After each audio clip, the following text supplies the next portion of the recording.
Welcome into Cincinnati Soccer Talk. These boys love the 1-0 scoreline as FC Cincinnati gives the home crowd another 3 points to cheer about. The writers over at ESPN don't think that's good enough, though. They still have Seattle and LAFC on top because how can you know if there hasn't been a head-to-head battle between these clubs? Oh, wait, there has been. ESPN, maybe you should check it out. I know it was a few games ago, and you can only remember what happened yesterday, but there it is. I guess knocking in multi-goals against expansion teams is more impressive than knocking off teams one by one in the Eastern and Western Conference. I'm not bitter, though. We don't need that recognition. It's too early in the season to go full 2020 needy Austin on everyone about our place in the standings. Honestly, FC Cincinnati is at a turning roads of sorts with stiff competition and some forced roster rotation on the way. We are going to find out what kind of club we are this spring and summer, and I don't think it's been quite decided yet. You are listening to Cincinnati Soccer Talk. I'm Boston Brazel. This is episode of 325 of the main show. I guarantee you that is not right. No way we have not lost count somewhere in that 325 episodes. So go check the record, somebody, and find out. Regardless, I'm here with the star-studded cast tonight. Let's introduce them in their order of importance. Coach, you are up first. Welcome back to the main show. Didn't realize. Oh, no. Happy to be here, Boston. I'm glad I got called up again. Once again, I keep getting these little pinch hits from the minor leagues, but I haven't earned my full-time contract yet. Keep getting sent back down to the CST2 team, but I'm grinding. I'm in it for the long haul. I'm good to go. He gets a 6:30 a.m. Eastern time text message from Brian. Hey, man, I got a really eloquent discussion I need you for tonight. Listen, sometimes it's life being an Ordonez and trying to get your way up to the big leagues, but you'll get there, buddy. Next up, we have our newest member back with his new form of wisdom. Good to see you, Brian. Missed a couple weeks, but glad to be here. Man, I'm excited to be back on with Coach again because we've got some stuff to talk about tonight with maybe some players missing here in our midfield. So looking forward to tonight's conversation. Yeah, I'm really looking forward to tonight. We have a little bit of extra time tonight, I think, to cover all of these hot topics. Finally, I'm going to introduce Bry. I'm punishing him, put him last because everyone said he did a great job last week, and I was expecting him to come back to protest, demanding me to return. So way to hold the fort down, but I think you did too good of a job, sir. I need people to still give us 5-star reviews, but trash me when you're giving a 5-star review, so I don't have to do that again. I'm like contractually obligated to do like 5 of these hosting things a year. So no, I missed you, pal. How was Sin City? You win money or you lose money? Give it back or you take it? A little bit of back and forth. Yeah. Not So too he bad lost overall. money. I'm still doing a soccer podcast, so I'm not super rich yet. Yeah, that's cool though. Hopefully you had a good time. We've been having a good time here in Cincinnati, so might have to kick you back out there. Right. I was here for the game, of course, this weekend, and it was a fun one at that really nice day. I hope everybody got a chance to get outside. If you watched the game and you weren't at the stadium, I hope you at least found a way to like get a chair outside, pick your TV up, move it out, drag a big extension cord because it was a beautiful day. Not too hot, not too cold, right up my alley. Let's get into our best and worst, though, before we listen to me talk about the great outdoors anymore. Let's see, Coach, I think you're up first here. Give me your best and worst. Yeah, so my best is hands down the one and only Matt Miazga. Oh, sorry. Yes. Miazga. Man, he had such a fantastic game. And it's not just this game. He's been so solid. And normally central defenders in the middle of a back three get very little credit because if they're doing their job, they're not getting tackles and winning duels because they're organizing and they're providing cover and they're great positionally. But this game, he was fantastic on the ball. Not only did he have 95 or 96% passing, but that included going 30 of 31 balls on longer than 30 yards. So he was dealing, he was raking. He had 5 progressive passes. He had, 4 passes into the final third. He was so good on the ball. And I just think he is not getting enough national recognition, although he did make MLS Team of the Week this week. So hopefully that continues. As for my worst, I'm going to steal the low-hanging fruit, and I'm going to say Marco Angulo. And I don't want to trash the kid because I think he's fine. he's fine. I am saying my worst is maybe on my own bit, because I scouted him and named him Ecuadorian Conte and talked about how great he was going to be. And he has just been like meh to less than meh. So I want to see him get better just so he can make me look good, which is really all of these guys' jobs anyway, right? We can't all be hits, coach. I've done the same thing. There was a time in my day I went down to practice and scouted a young former Louisville player, Kadeem Dakers, and I promised everybody on this podcast he would be the next best thing. It didn't work out very well. But, man, he was good for Louisville. Anyway, let's jump Bry. Best and worst. Well, I do want to push back on the Angulo thing there. Is he doesn't look exceptional right now. He's only played a couple games. He's still getting acclimated. But let's be real here. If he was on our team a couple years ago, I think he'd be out there and we'd be singing his praises right now with a lot of these things. So I think our floor has been raised quite a bit, and I'm pretty hopeful for him. So my best of the week was getting to take my two nephews and my two boys to the game, and them seeing that my wife's family's in from Germany, so we had a great experience there, and got some critiques on their Eintracht Frankfurt season ticket holders, so got some critiques there, but overall is a great time. But the thing that my brother-in-law, we're pretty high on Brenner. You need your high money guy to at least just give you something. And yes, he lost that, or he missed that chance across the face of goal on a stinger. But again, it wasn't counted, but that volley was awesome. And, he still made his mark on the match. So I'm going to at least give him my best. Worst of the week, I still feel like we're missing something. And I can't wait to talk about this later with you, Coach. I don't know if we're not getting Lucho in the right positions or our wing backs aren't getting right, but I just feel the support getting into that final third is still not there. So we'll see what happens. But also on the Matt Miazga to U.S. men's national team bandwagon, let's go. Coach, I guess we'll just jump right back to you with this question from Facebook. Isn't Angulo playing out of position? He's not a defensive mid, right? Thought he was a shuttler or attacker. Yeah, I mean, I would project him mostly as an 8, which would be like a shuttler type of player. But that's when you're playing a double pivot. Both players are 6s, both players are 8s, and he's had that opportunity. And just to be clear, I am not on the negativity on Angulo train, the anti-hype train either. I think I wouldn't start him again if I was Pat until he can play with both Lucho and Obi and give him a chance to settle into a match where he's got a chance to not have to be the guy. I just think right now, I was hoping that he would come in and be like, we would even just forget that some of these guys were missing, forget that Kubo even existed. And instead, I'm like really wishing we had Kubo back so we didn't have to see Angulo start again. Not that he doesn't have tools, not that he's not going to be good. He just hasn't settled in yet. He's going to get better. I don't expect him. I mean, let's be honest, he hasn't even been bad. He's made a few big mistakes, but other than that, he's been a pretty, Alan Cruz at his best wishes he was Angulo at his worst. And this matchup tactically was very difficult for him. He wasn't getting the ball in any open spaces.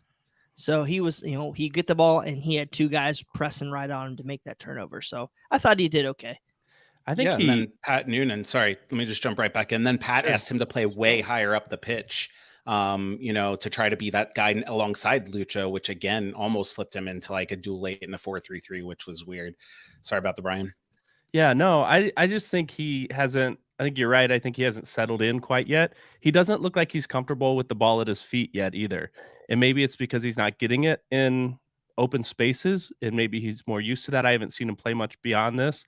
But I feel like he got knocked off the ball quite a bit this last week too. So I think he plays it safe, and I'd like to see a little more risky, dangerous passing from him. Yeah, I really like that we've stuck with him, though. After one or two bad games, coach hasn't kicked him out of the lineup and said, hey, you're done. You missed your chance. You missed your opportunity. So for those that are complaining that we need to play more youth, like I have been known to do, I think this is awesome that we are sticking with something, giving a chance here. And we're still winning games, too. It's not like Angulo is costing us anything, although he did have a pretty dangerous turnover. There was one that was close. Oh, man.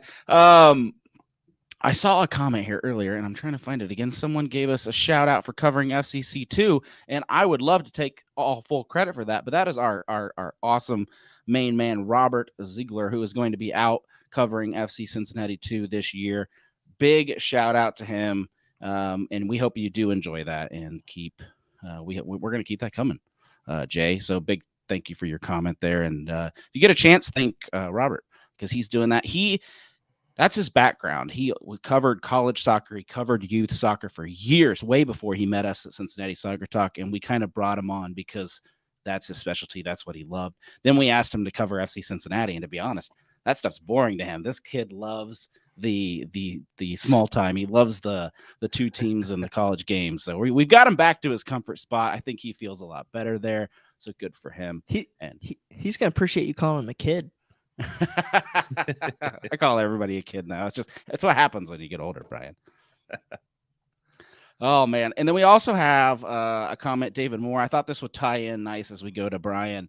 Said, best, we won playing against bunker ball. Worst, we keep having to play against bunker ball. Give me your best and work. Yeah, my best is that we just keep finding a way to grind out results.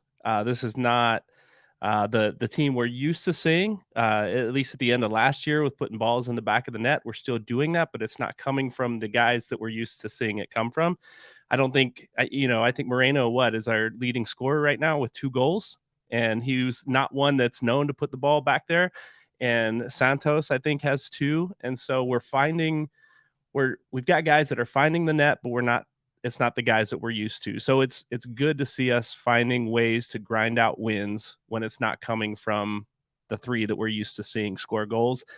My worst, man, just the pandemonium, the craziness in the box surrounding Lucho's injury. Did Brenner score the goal? When was the whistle blown?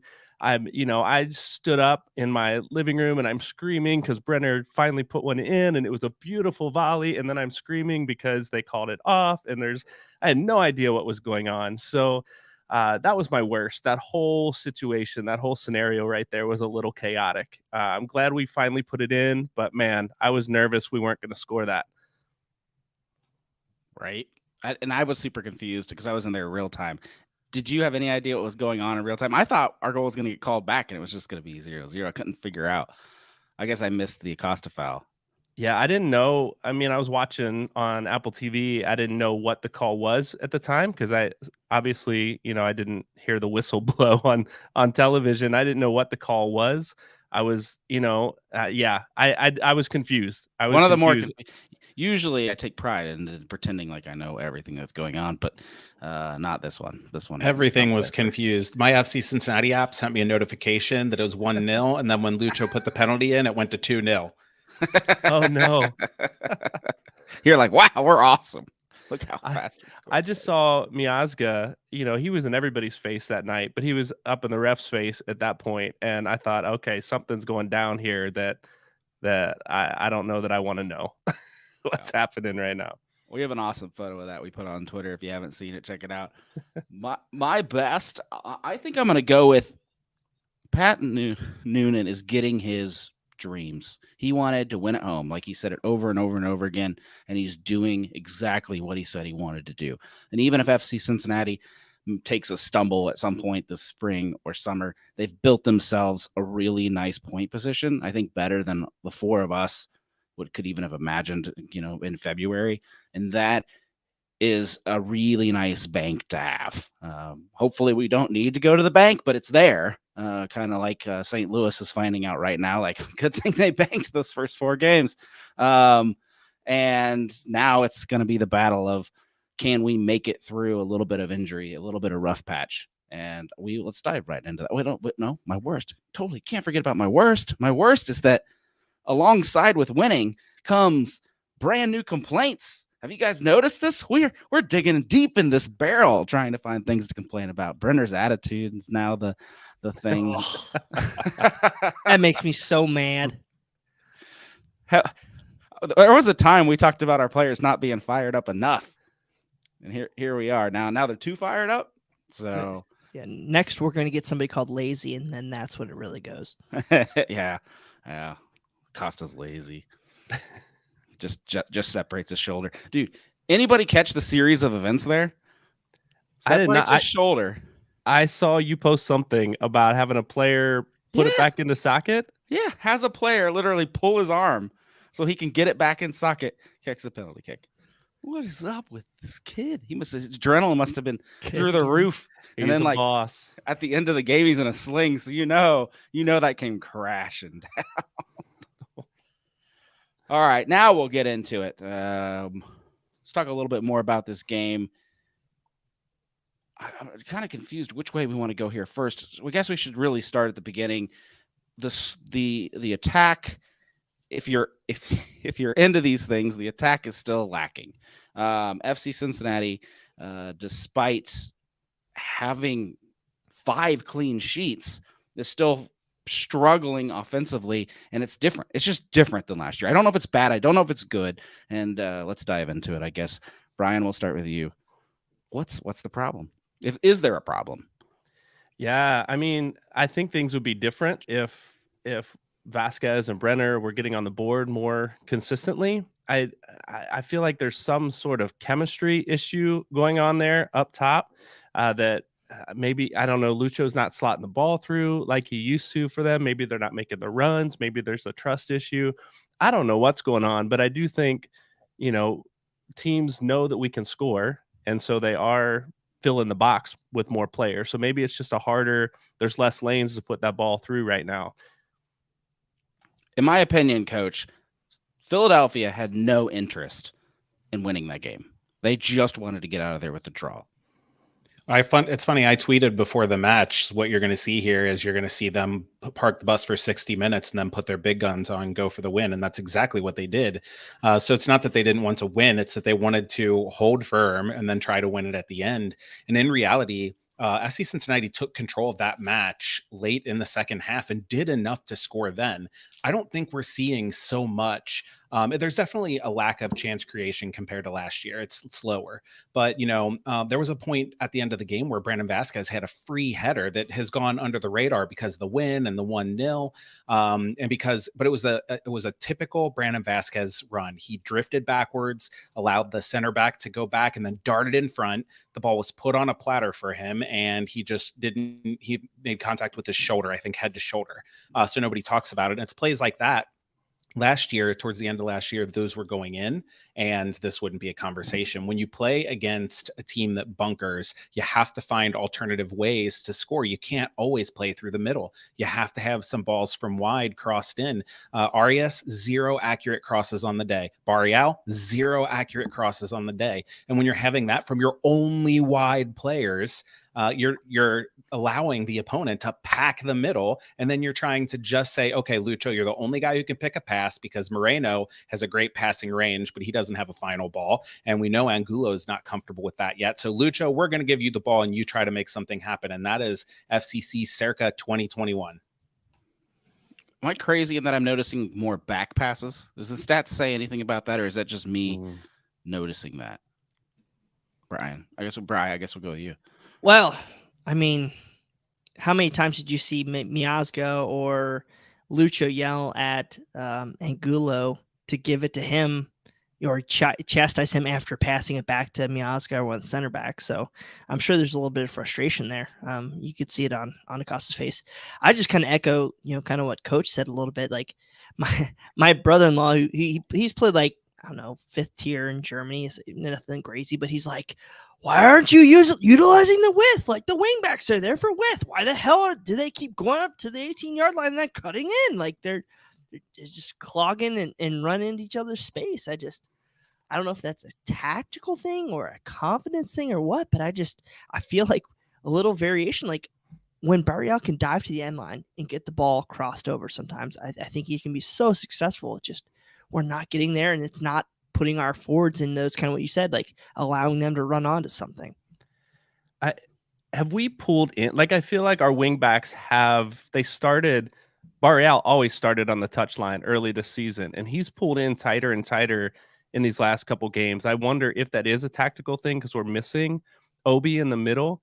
But when Barreal got the ball this time, it was very few times was he moving forward. when he got the ball, even on the outside. When Angulo a couple times looked in his direction, he passed it back to Miazga, and then Miazga went to Barreal, and Barreal had to take 3 steps backwards to receive the ball instead of getting it. And I wonder, we haven't seen much of that on the right side, I think, all season. The width in the attacking prowess on the right side, but with Barreal right now, he's pinching in, and I don't know. Are you guys seeing something that I'm not? That why he's pinching in? Is there a reason for that? I'll jump in. He has absolutely been coming infield a lot, and I can only guess at the reason. But I'm guessing that FC Cincinnati has not been playing against teams that are playing 4-3-3. So there's no winger out there to keep him outside. So when you have an extra midfielder or a second forward, that outside back sometimes will tuck in to try to mark that player or cut off that pass defensively. And then it's easy to just hang out there offensively. Right. So I think that that's a little bit of it. And then I think that Pat Noonan has overcorrected in some ways. Last year was so much counterattacking soccer. FC Cincinnati did not hold more than 50% possession in many games. And a lot of them that they did, they tied or lost. This year, he's really emphasized possession, which has been good in moments, but that's where you're seeing the back passes and the lack of crosses. In the first half, FC Cincinnati had 74% possession. There is no excuse for that. That is too much. That means that you're not trying to hit that daring ball into the channel or pinging a ball into Branham and see if he can chest it down and hold it up a bit and risk giving it away. 74%, unless you're Barcelona, means you're just passing it back and forth around to the center backs. And that's, I think Pat needs to find that balance where he says, okay, guys, now we know we can keep the ball. Let's give it a ride every once in a while. Let's try that long diagonal. It might go out of bounds. Let's Barreal go 1v1 and risk getting stood up. That's okay. Part of it to me was it almost looked like at the beginning of the match, FC Cincinnati got surprised. Philly had zero interest in pressing the center backs at all. So you just saw a lot of time where Haglund in the back line just had that ball and they were kicking it back and forth to each other because Philly refused to push up on them. Absolutely said, if this ball's not getting deep into the midfield, we're not coming to you. And I think part of that is why I was so, wow, they are really content on trying to tie this game and wasting time. And then the only time, you already mentioned this a little bit earlier, that game opened up was when their starters came on. And Philly fans, I went to check out what they were saying about this match, and they actually felt like they got worse when their starters came in because the match opened up. And that's when it all fell apart for them, just because Brenner got his goal and then the PK happened. So, Brian, how much of this is due to our Obi situation? Is that killing us? I think it's hurting us for sure. We're trying to find that replacement for him there. I'm excited whenever, I don't know what Kubo's situation is right now. I'd be excited to see when he comes back, how he feels kind of that spot there. When Pinto was there, played pretty well in that spot alongside Obi. But man, I do think we're missing. He's such a key player in the middle to lock that down. And I think I saw him, moving forward more at the beginning of the season too. He's not that attacking player, but he was moving forward in the attacking third a little bit more. So he was filling space. So I can't say it's all that. We have to find ways around it, but I do think we're still trying to adjust to it for sure. I miss the insanity, the craziness that Obi brings to a game. Oh, he does. Chaos in the middle when he's in there. You need a little chaos, Bri. Holy moly, you say chaos. I say nice warm blanket. Oh, man. Yeah, it's surprising for me. I thought he was going to be a little bit more defensive, like lockdown guy versus being able to progress the ball, and he's done well in that category. But I do have to say that I have been impressed with our depth with Angulo and Pinto, and they're going to be challenged even more. Again, I think I've said this for like 5 weeks in a row. It's a testament to our roster build that we've had more levers to pull on, and even bringing Santos on and Badji on and Powell on. While those guys aren't top end, well, Santos is pretty luxury item, but they're not top end players, but they're guys that you can bring on and they still make such a positive difference. And hell, even having Pinto, we're going to see who comes in and is that backup midfielder this week in transitioning to, what would you do without Lucho or Obi? But yeah, I like how kind of things have managed so far without Obi. We're still undefeated. I want to jump in on this one too, because I think the biggest thing you miss with OB when you're talking about why this offense is not moving forward is his ability to get out of pressure on the ball.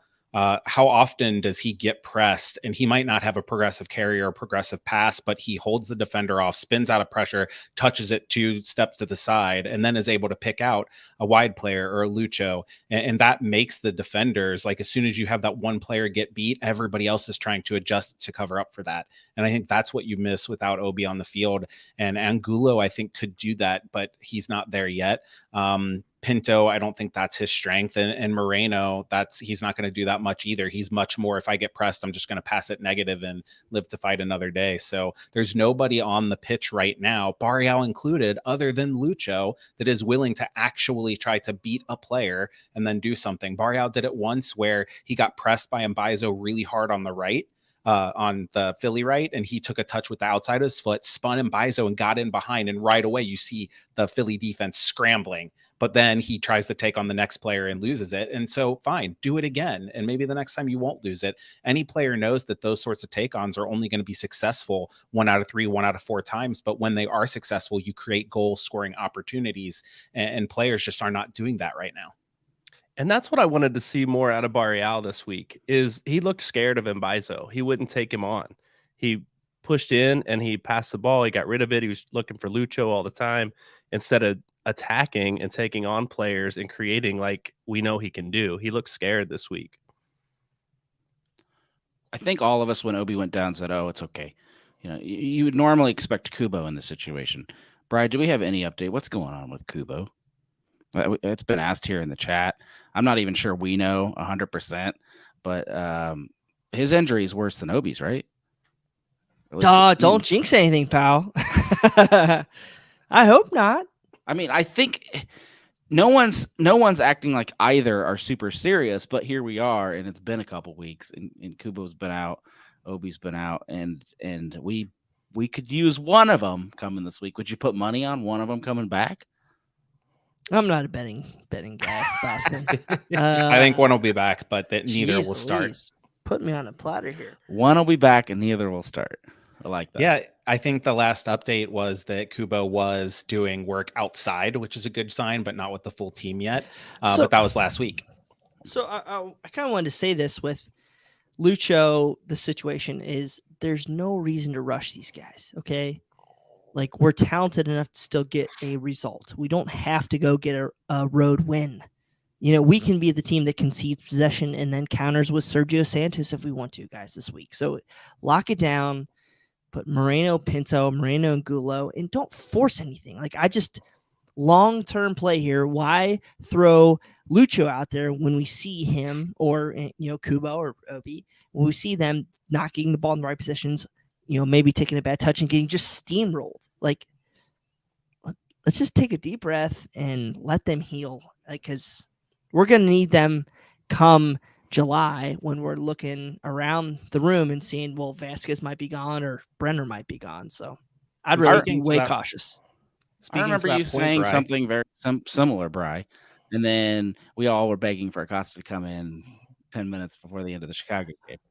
You can't replace Acosta, but also we've seen him get, what was it, 2021? He dealt with a shoulder injury for 10 weeks. Last year, we saw him have that tape on his shoulder for 5, 6, 8 weeks. We're very good. We are not having to claw after points right now. So you have that luxury and you have that depth that we never did. There's no replacing Lucho. There's no replacing Obi, but you're good enough to still eke out results now, especially with Matt Miazga, U.S. men's national team.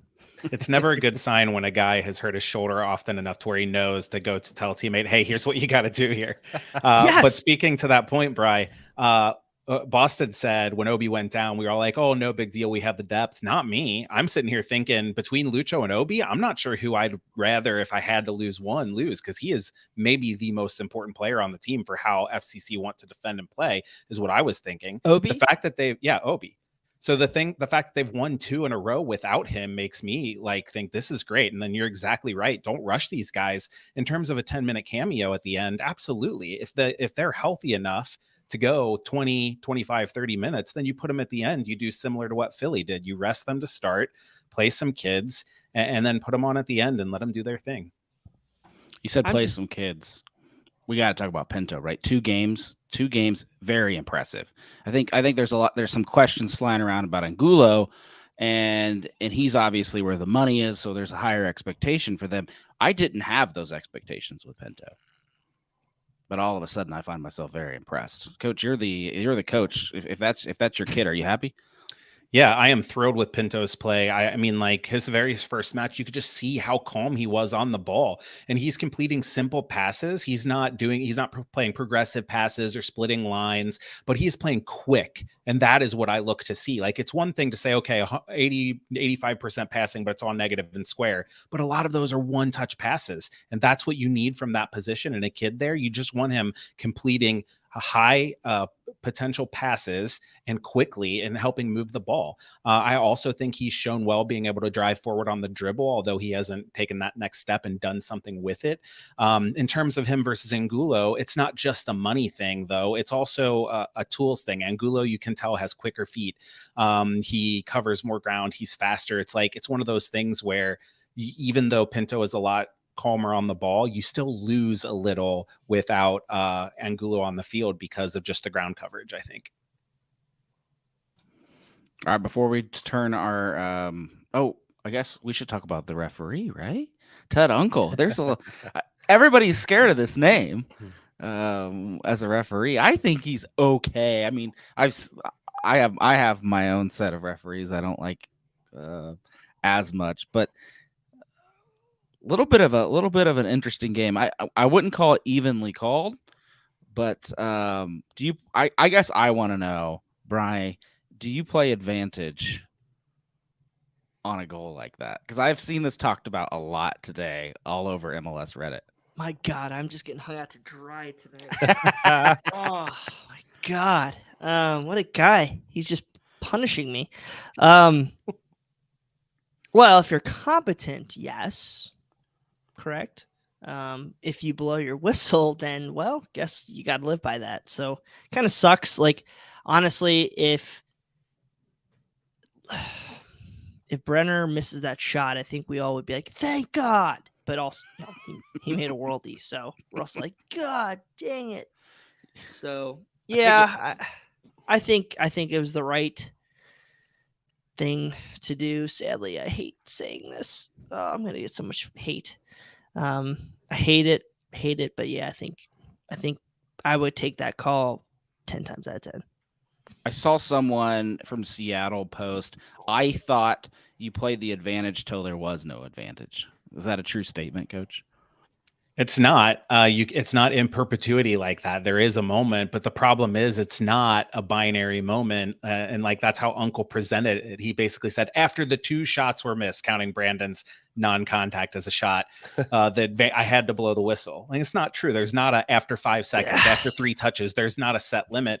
That said, I totally get it. He thought once Barriales was cleared off the line, nobody expects Brenner. So he played the advantage and then he pulled it back and maybe just a half second too soon. So I think it's one of those that is a terrible mistake.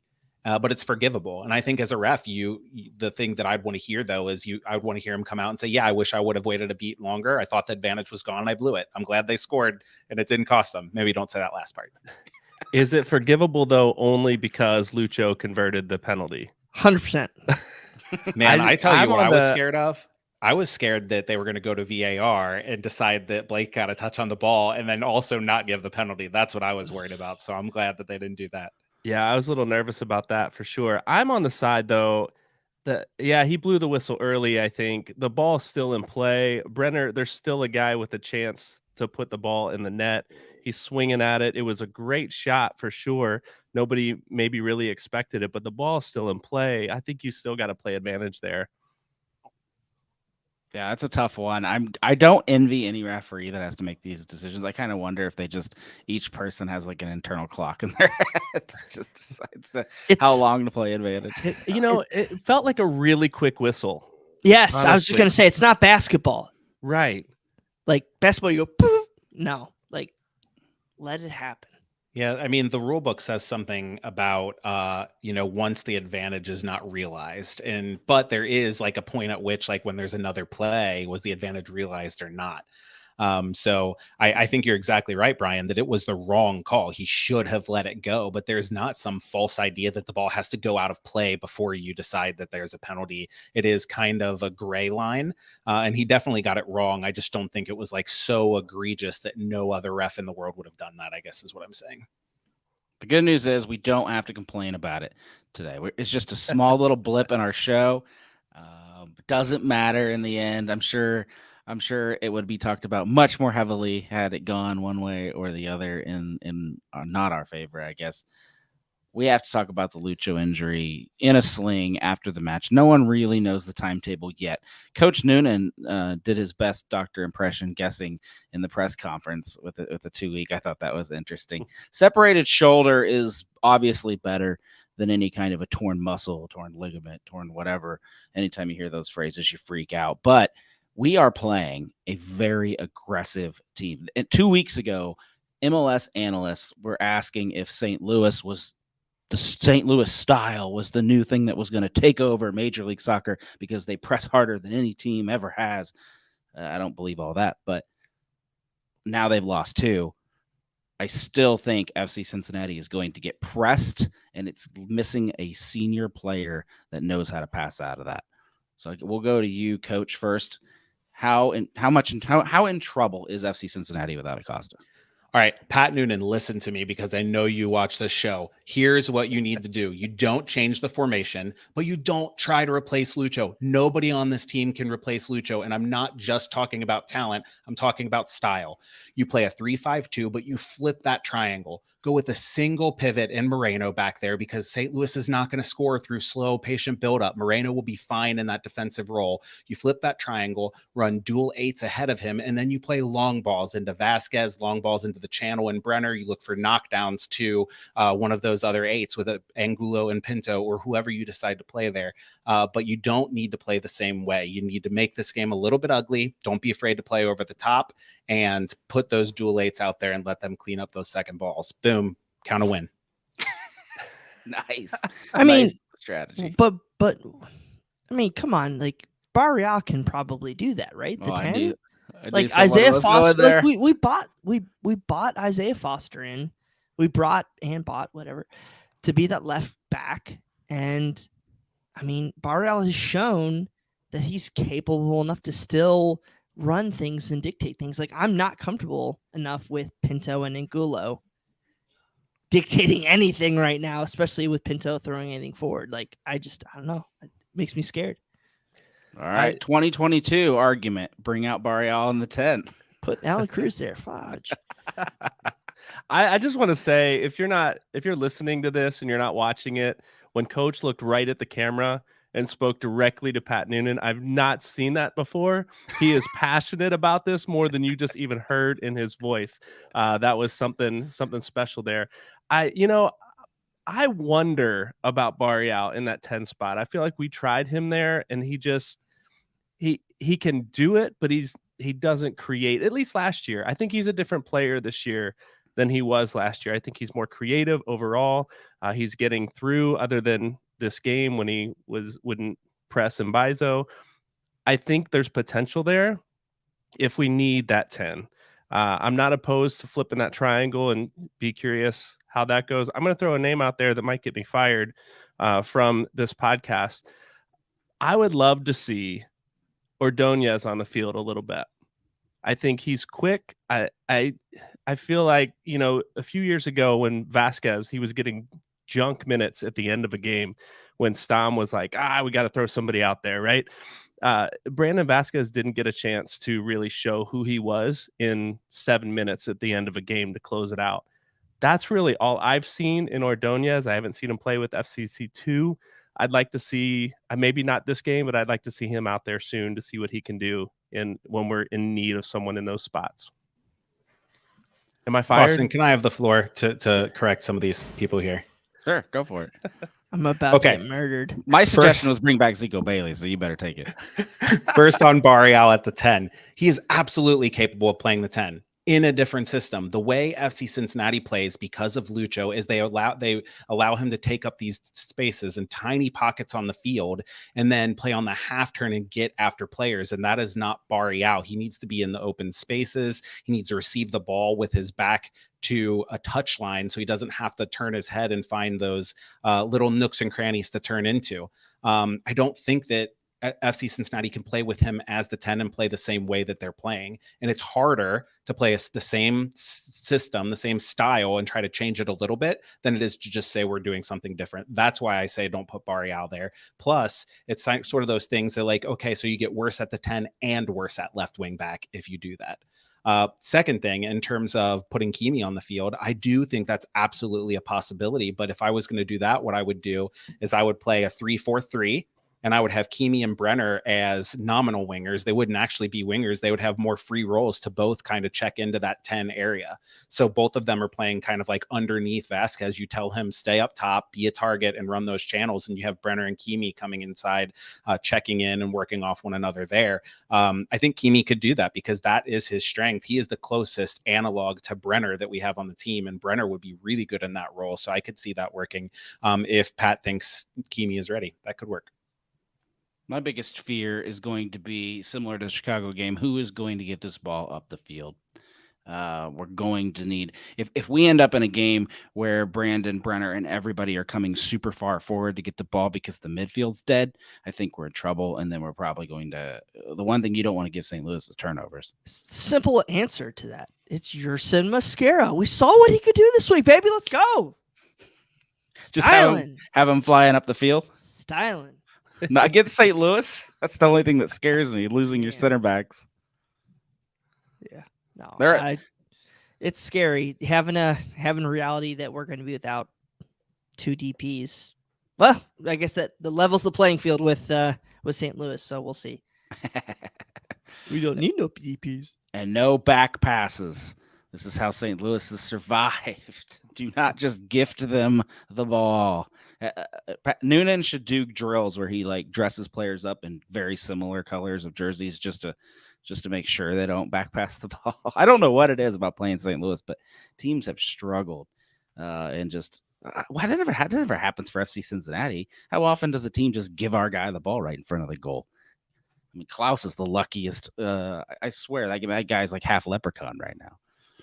But St. Louis is going to be a fun match because we are going to find out exactly where FC Cincinnati is. And if we can escape St. Louis with 3 points, that's 3 Western Conference teams in a row this season that you've beat. Houston, Seattle, St. Louis, of which you're looking at the 1 seed in the West, possibly the 2 or 3 seed by the time we're done with St. Louis.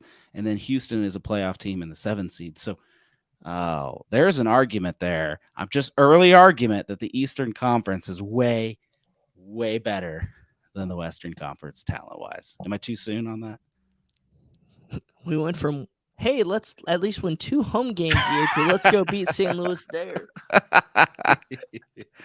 This is a good road team. They have a streak to continue. Lighten it up tonight, Boston. I needed a little more optimism. I was getting all down in the dumps. I'm about pumped. Lucho Like Acosta. this is a USL city. We have not frenemies there, whatever. Cincinnati kicked our butt in the US Open Cup. I hope we pummel them. I mean, we've talked so much crap. Well, maybe not crap, but like, yeah, you guys don't really know what you're doing. You all think you're going to be good. You know, saw what we did in the first 5 games, and you all go back down. This will be a put up or shut up moment for FC Cincinnati. They should put our fan base. Should give $1,000 bonus to whoever nutmegs John Nelson.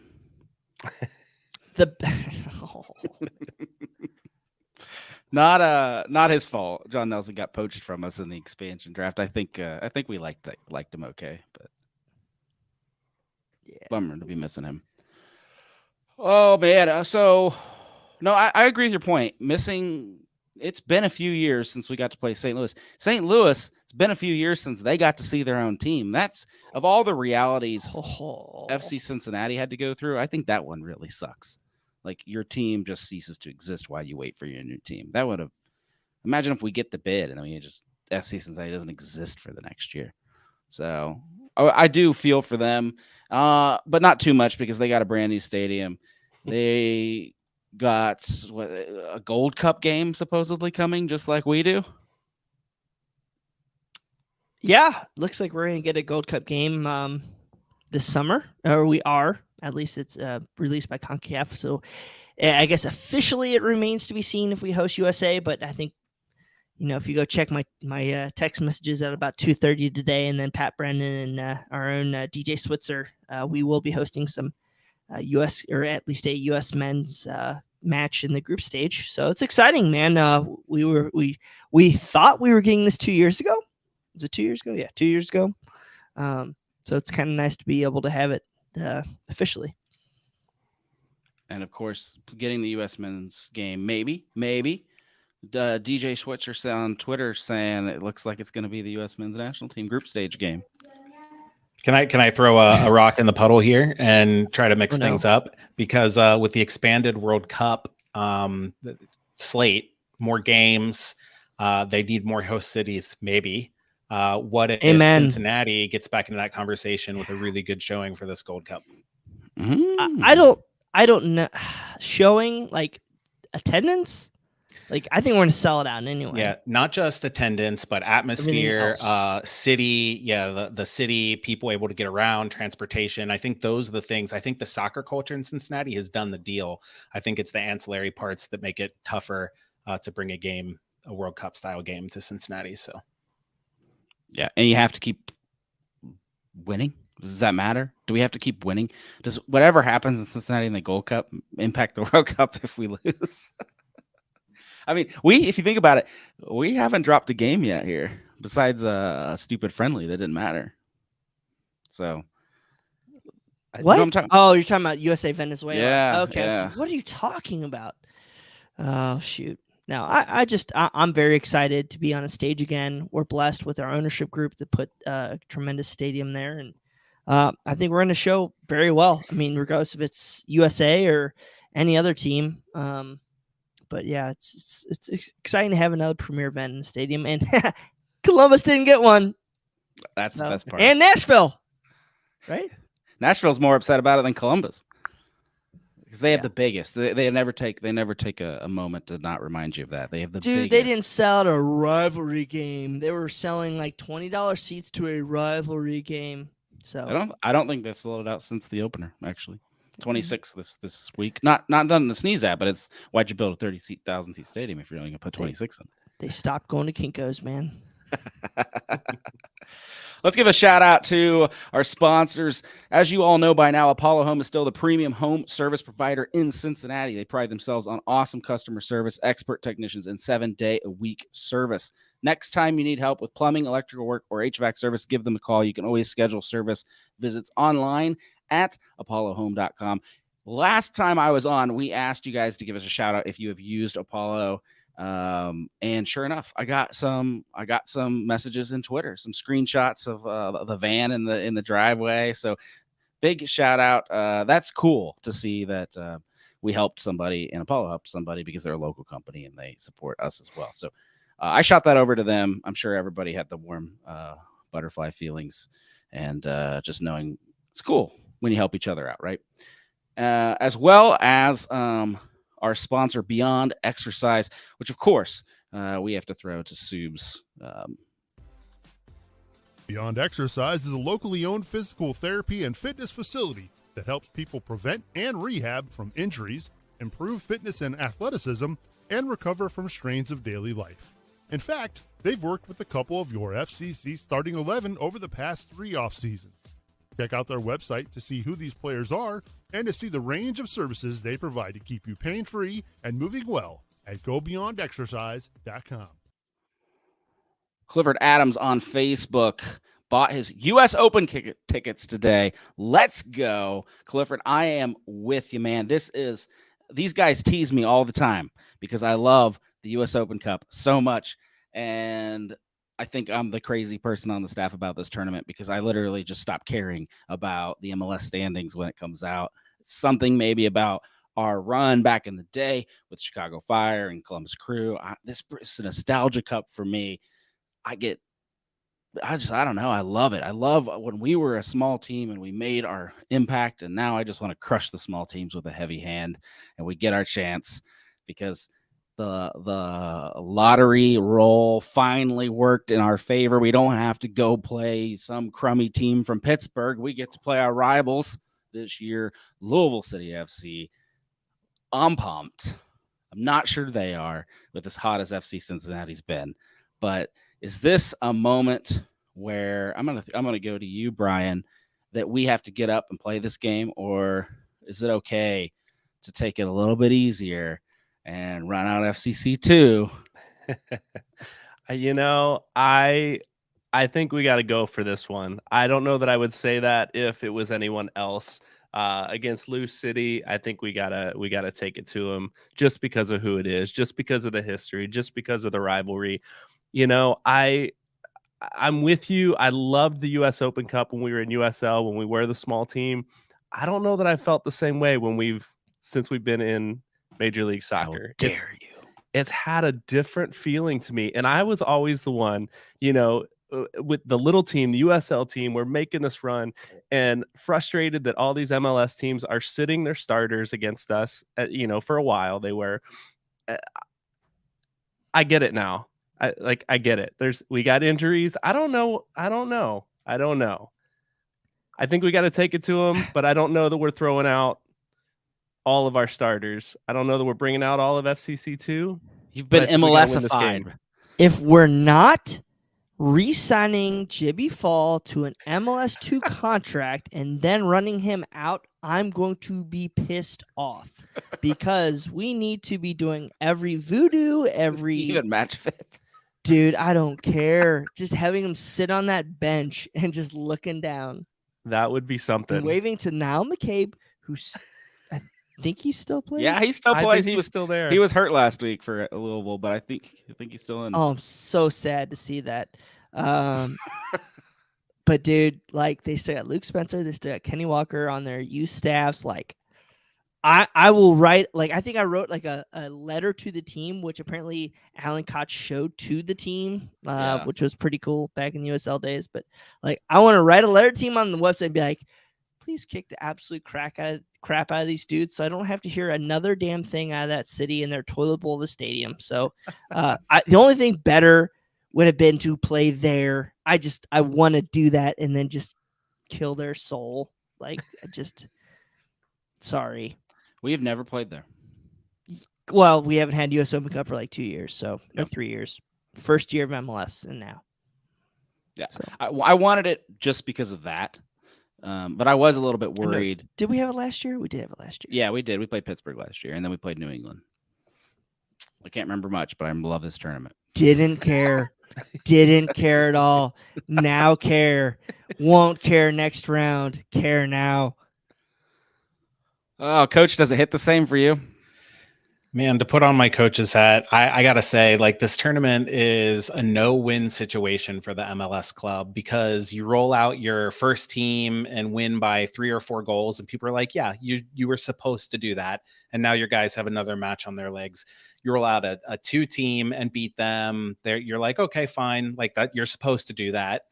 You roll out your starters and lose, your 2 team and lose, and it's a huge upset. No matter who is on the pitch, you could roll out like the players who don't even get minutes for the 2 team. And if you lose to a USL squad, you're getting trashed. It's a no-win situation. And the other thing you have to remember is no matter what we like to believe as fans, these guys like Junior Moreno playing on his national team and then coming back to Cincinnati and playing in front of a full stadium, when he then goes to play, Louisville City, he's not up for this game. He's like, yeah, this will be a good match. I'll knock the ball around. Maybe I can get a goal. He is not like ready to crush somebody's skull or, do something that, probably would never happen, like bite somebody.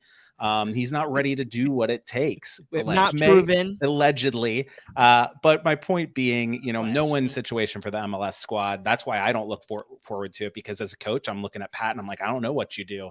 I would try to roll out probably 7 starters and 4 subs for 2 team/sub players is what I'd be looking to do. And then I would be looking to pull those starters in with 20 minutes to go if I'm tied or losing. It's a hard one because Louisville's not a bad team. They're regularly at the top of the USL standings. They're back up in the top 5, I think, last I saw. They just beat Detroit City, which is another good team. So, and that was with 2 of their big players, McCabe and Ownby, being out last week. So if you pay attention to the USL, Louisville, you can't sleep on them. And that's where I think you have to have a little bit of firepower in there. Since we're talking about injuries, if you happen to have like a Kubo or an Obi coming back, this might be a good run out to get some match fitness and stunt on these guys. I kept that cleaner than the meme, I think. But I'm excited about this. I think it'll be awesome to play them. And if we win, I hope we get another USL team. So somebody needs to. We don't have to stay in our group, do we? Does it re-roll? I think it re-rolls. It re-rolls. I could be wrong. Yeah. Because if it doesn't re-roll, I don't care enough to know. But I care that we're playing Louisville, so that's cool. It's a good group. Indy, Columbus. Everybody's cheering for Indy there. And then Louisville, Cincinnati. No one's cheering for Louisville, of course, except for I personally. The only other team that I would really be interested in playing, well, maybe 2. San Antonio. I would really like to see that because they won USL last year. Good group of fans, good supporters. I'd like to see them. And then Tampa Bay, because we'd have our old lumberjack down there. So, oh yeah, Forrest Lasso. Tampa Bay would be a fun one. Also, a good excuse to go to Florida if they can win the draw. FC Cincinnati, don't put in to host that game. Let us all go to Florida, please.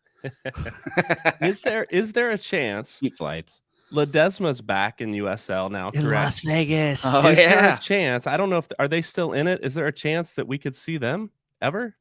I don't know. That's a question I did not see coming tonight. So probably very unlikely. They still regionalize everything, I think, to like the final 8, maybe. If they go on a run, if they continue to move, though, yeah, that would be fun. They might not be allowed, actually. Weren't they owned by LAFC at one point?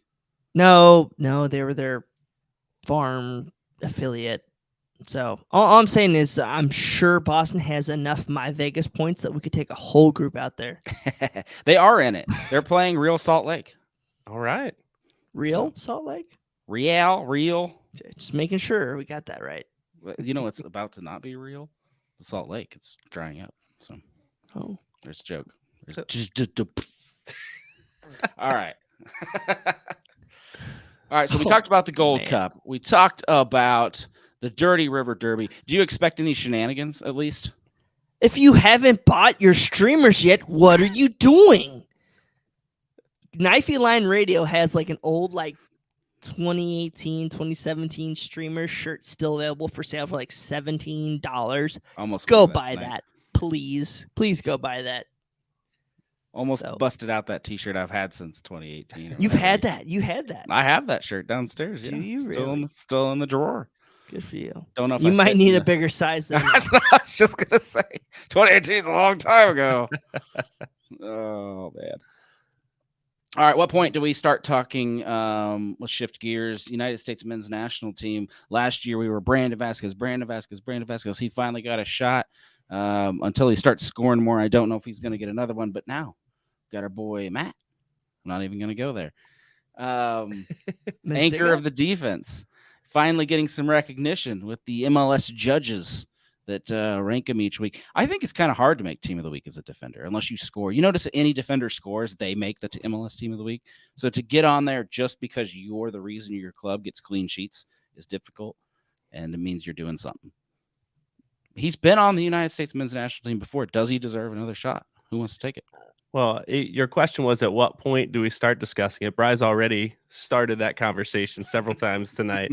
He's already on that bandwagon. I think it's worth talking about. The man's been shut down defense, lockdown defense for us this year. Last year we didn't have that speed in the middle. There were games Cameron was tough, but when he got beat, he didn't have the speed to keep up. And now we've got Miazga there. Having Mosquera helps for sure, but I think Miazga's leadership for sure has been top notch for us in controlling that back line. I think he should be in the conversation for sure. So Miles Robinson is MLS guys right now. So they play US plays Mexico on the 18th. So you have Miles Robinson and Walker Zimmerman, and then the LA Galaxy kid. So I don't see why he shouldn't be called in. He's playing at that level. He's the anchor. Coach?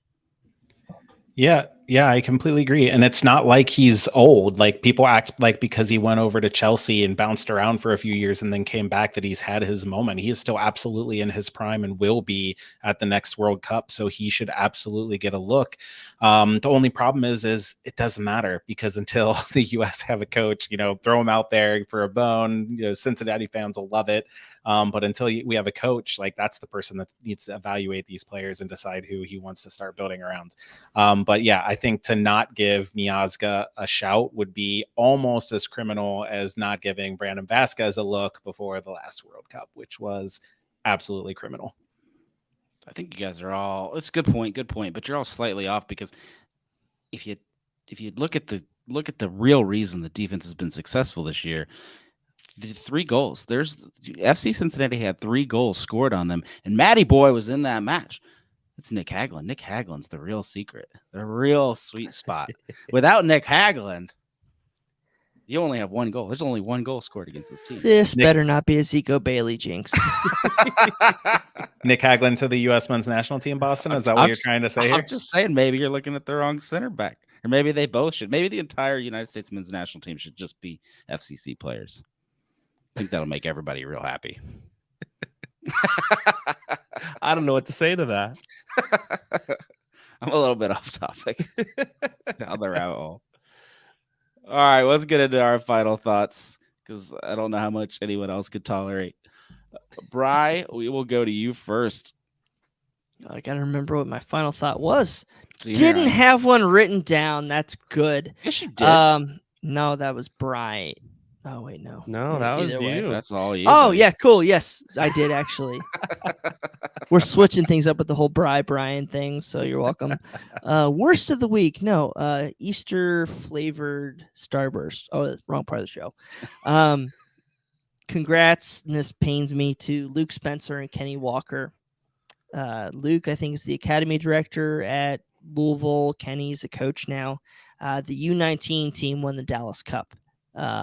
They're for LouCity this past week. So that in itself is an absolutely incredible achievement. I mean, you're talking about the top MLS clubs, very, very high quality European clubs coming in. So having them win that is a tremendous achievement for that club and that coaching staff. Also a warning sign, because people want to sign with USL clubs, so or academies. So something to be checking out. But congrats to those guys, and hope they have more success, and then can translate that over to success in the that soccer tournament later this summer. Despite the L in front of their name, I think it's always good to see former FCC players doing well. I thought you were going to go with Lacadia signing in China for the Mighty Lions over there. Did he really? Yeah, that's where I thought you were going. Did they have EDM dance clubs there? Yeah, he could be further in his career for sure. Little music, sad tweet actions. Poor guy. All right, Brian, you're up next. Final thoughts. Yeah, my final thought, I was in, I got 2 really. I was in Charlotte this last week, and just feeling the buzz about the soccer tournament that's coming this summer. People there looking forward to it. So that was kind of fun to get a little taste of that. But looking ahead at the schedule, It's looking like I'm going to get to TQL Stadium in May for one of those games, either the 17th or the 20th, is what I'm looking at right now. So yeah, that's my final thought, man. I'm just looking forward to getting there this season. I'm excited about that. I've been waiting for this day, so I hope I get to see you, run into you, man. That'll be fun. Yeah, I'll let you know.